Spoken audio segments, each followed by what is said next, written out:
Everyone, you're welcome back to Vomit Fits for another fresh and brand new tutorial video. Today I'm going to be teaching you how to make your own halter neck romper, and these are some materials I've been needing for it. This is a very beautiful silk fabric and it's my main fabric. I'll be using lycra for my lining. This is my marker because I'll be drafting first on a pattern paper. I have my pencil, my scissors, my pattern master, and of course my French curve roller. If this is something you would like to learn, please watch this video till the end. And if this is your first time on this channel, please do not forget to subscribe. Click on the notification bell so you don't get to miss out on more interesting videos coming up. Here on Valmich Fits, we dish out tricks, tips, and techniques on making beautiful and amazing outfits. So without wasting much time, let's get into the tutorial proper. So first, I'll be drafting my pant block, and this is my start line, also my waistline. The next thing, I'll take my full pant length, which is from my waist to where I want my pant to stop, and for me it is 13 inches. So I'll take another point here so I'll have a straight line, and I'll label this my full length. After that, I'll take my round waist measurement, but because this pant has an elastic waistband, I'll use my round hip measurement here instead. So here is my body rise or my crotch depth measurement, and it is 9.5 inches for me. On this point, I'll take my hip measurement divided by 4 like I did on the waistline and connect these 2 points together. That I did to have a straight line. So I'm going to take my waist to my hip line, and then here will be my round thigh measurement divided by 2. Round thigh measurement for most people is about 2 to 2.5 inches more than the hip measurement. So now I'll take my crotch curve on this angle, connecting my hip line to my crotch depth. I'll connect this line to my side seam and also take my waist to my hip line and connect to my center front or my crotch line. Now I'll connect my tie line with my full length, but before I do that, I'll check the measurement I have on my tie line, and whatever it is, I'll divide that by 2 and place the measurement on my full length, and also do the same thing on my tie line. This is just to create a center line for me. I'll connect these 2 points together, then impute my full length measurement, which is 20 inches. That center line will serve as a guide to have both sides equal. So I'll connect my side seam with a curved line and my inseam with a straight line. I'll label this line my hip line and the next my crotch line. The next thing I'm going to do here is to come down by 1 inch from my waistline. This is to avoid the crotch area from folding after joining the pant waist to the top. I'll cut this pattern out and it's time to change the look. One interesting step I'm going to take is the slash and spread method. I'm going to create slash lines and spread out on a fresh paper. But before I do that, I'll check the measurement I have on my full length and divide this equally. Checking, I have 10 inches, so I'll use 2 inches for my spacing. The next thing I'll do is to rule straight lines up to the waistline. So I decided to slash in between my lines to have it more equal on the waistline. I'm slashing to the waistline, not through the waistline. After doing this, I'm going to spread it out on a fresh paper and open it up as much as I want. I'll connect these points together, which is my hemline, and include my 1 inch hemming allowance. On my waistline, I'll add just half of an inch for my seam allowance, and the next thing is to cut out this piece. Guys, if you feel like this is too wide for you, you can go ahead and reduce the gaps in between. So now our front pant block is set. You can see this is a flare pant. I'll use this to cut my back block. So I have my front pattern on a fresh paper, as you can see, and I'll mark out the major lines, which is my crotch line, my hip line, my hemline, and of course my waistline. I'm rolling this out with my markers so it will be more visible, and I'll label these lines out for better understanding. So on my back crotch line, I'll go out by 3 inches. Usually in making pants, all seam allowances are added to the back block. Then on my hip line, I'll go out by 2 inches. I'll do the same thing for my waistline. Sometimes when you sew together, your inseam don't match. Just come down by ½ inch on your crotch line. And on my full length, I'll go out by 2.5 inches. I'll connect these points together and go up by 1 inch on my waistline. This is to avoid sagging on my center back. That is to avoid your pants from dropping at the back, especially when you are sitting down. The last step I am going to take is to connect my front side seam with my center back. So I am done with my drafting. I'll just go ahead to cut this out. I have my front and back flare pant pattern set. I'll separate them from each other and use to cut my main fabric. I have used it to cut my silk fabric. You can see how it looks like. See how the flare came out. This is the front piece and this is the back piece. I would use this to cut my lining, which is my lycra, and then I would sew all the pieces together, starting from my crotch line and then my side seam.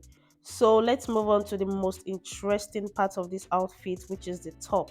It's like a bralette, only that it stops on your waistline or your half length. So to get the measurements right for this, just place your tape on where you want the top to start from. See the way I'm placing my tape on my chest line. So that's where I want mine to start from. So you place your tape like so and stop on your waistline or your half length, because that is where my flare pant starts from.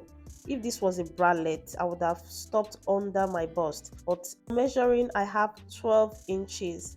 I'll take this measurement and place it on the middle of my fabric. I'll use this spot as my center line. I'll use it as the center of my fabric, and take note, this is my lining, this is my lycra lining. So I'll just place my tape like so, because I'm going to have seam allowance for joining the top and the lower part.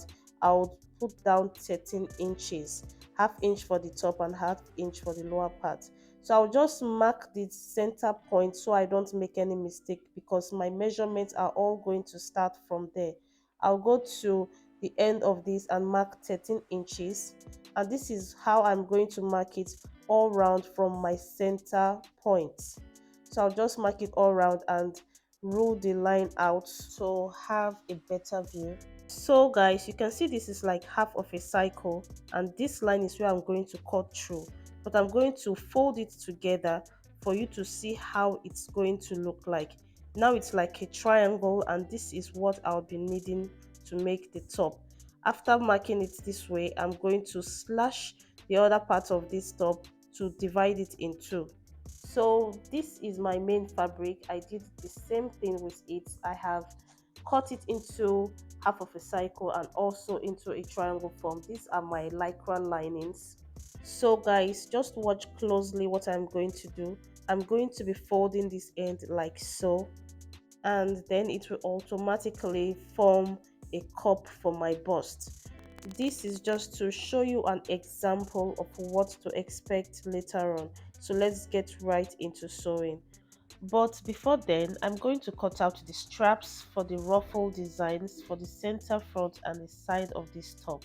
This is it on fold in 1.5 inches, and when opened up it will be 3 inches. Guys, this is what I am going to do next. I'll take my straps and sew on it loose stitches, then draw into gathers. I'll take the gathered straps and place it on my top, right sides facing each other, and stitch the both of them together. So I have gone ahead to do this. As you can see, this is how they look right now. I haven't pressed yet with my pressing iron, and guys, please do not mind these gathers on my top. My sewing machine was a bit of a work for me, but don't worry about that. After pressing it properly, it's going to come out fine. I have fixed the long straps at the top. This is what I'm going to be using to tie on my neck and round my waistline. And also you can see how the ruffles came out. This is the right side of the top. I'm going to press this out very well, and then this is the wrong side of my top. You can see how neat it's looking because I used my lining to cover up the rough edges. This long strap is about 75 inches in length and 1.5 inches in width, which I folded into half of an inch. But please, you can go ahead and make it as long as you want, especially when you are on the big side. Now it's time to gather up this lower part, which is the waistline, to make it look like a bralette. And the best way to do this is to sew on it loose stitches, then draw into gathers to fit the front pair. So guys, I have crossed that part and here is the outcome. You can see how beautiful it is looking already. Just like I said earlier, I made on loose stitches and drew into gathers, and I did this with the measurement of the center front to the side front of my pant waist. Now it's time to turn this two-piece into a romper. I'll place them right sides facing each other and stitch on the waistline. I have done one side of it and this is how it looks like. I also went ahead to cut out a long strap to serve as the casing for my elastic band. This strap is about 2 inches in width and the length is the size of my pant waist. The size of the elastic band I will be using is about half of an inch and is the regular one you use in making your puff sleeves. This is how the casing will be fixed to the waistline. So I'll take this away to fix the other side of the top and bring it back here. This is it. I have fixed the both tops to the pants, and the last step to complete this outfit is for the casing.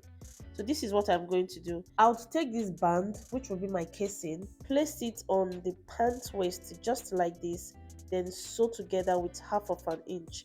I'll fold this remaining one in two with the rough ends inside it. Flip it over to the right side, then top stitch. I'll take this away to finish up, and the next thing you will see will be the final look. So guys, my halter neck romper is completely done and I love the outcome. See how it is looking so simple and easy to wear. Guys, I believe you're smiling right now because you can now make your own halter neck romper. You can make this for friends, for family, and whoever likes this kind of outfit. All you need to do is to just follow this tutorial step by step. You can decide to create your own design on this ruffles part. Just do what works best for you and follow your preference. My elastic has been inserted to the band, that is why it is looking gathered around the waist. I hope you enjoyed watching this beautiful video, but I would not leave until I show you how I finished it up on the inside. And this is the wrong side of it. This is how beautiful and neat it is looking. You can see my casing properly covered with my elastic band inserted. I'm going to be serging this rough edge, which is the center front, and I'll do the same thing for my center back and my side seam allowance. Guys, if you know you learned something from this tutorial, please give this video a thumbs up. Drop your comments, your questions. I enjoy reading and answering them. For a quicker response, I'll drop a link to my Telegram group where you can easily reach and access Valmich Fit, and fresh updates will be posted there. Please, if this is your first time on this channel and you'd love to see more of this, then hit on the subscribe button. Also click on the notification bell so you don't miss out on more interesting and intriguing videos I'll be putting up. Don't forget to give this video a thumbs up and drop your beautiful comments below. I'd like to know your thoughts on this video. So this beautiful romper is ready to be worn and slayed, and I hope to see you in my next tutorial. Bye.